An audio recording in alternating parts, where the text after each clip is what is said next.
ma maison. 70 tilleuls avec leur épais sombre font une petite forêt. Ma maison, au milieu de cette masse sombre, est cachée ainsi qu'un secret. Des bêtes qu'on ignore, au fond de la broussaille, vivent tout autour de mes murs, et je sens circuler leurs petits esprits purs dans le beau temps ou la grisaille. Les oiseaux, comme autour de quelques lieux bénis, jamais n'y ont peur de personne. Dans le talus, tout près, trouvant la place bonne, des rouges-gorges font leur nid. Chaque jour, sans recul et sans horreur physique, on rencontre même un crapaud aux yeux d'or dans une affreuse peau qu'attire, on croirait, ma musique. Des lapins de Garenne et des lièvres, parfois, montrent à 2 pas leurs oreilles.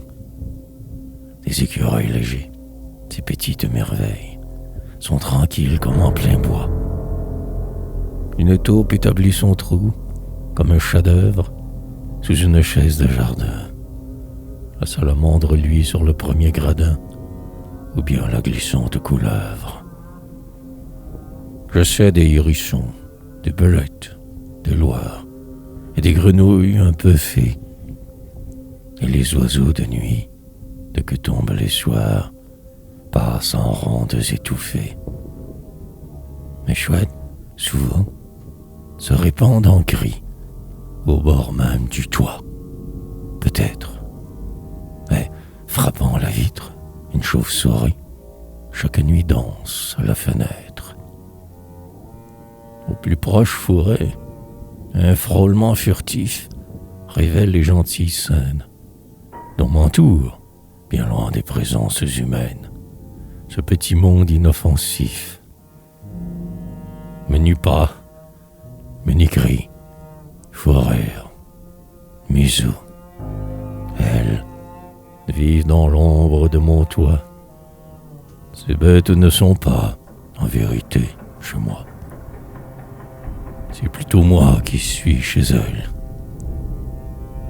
Et quand l'automne, avec son grand cortège blond, miraculeuse, est revenu, les feuilles, en tombant, entrent dans le salon, se croyant dans leur avenue.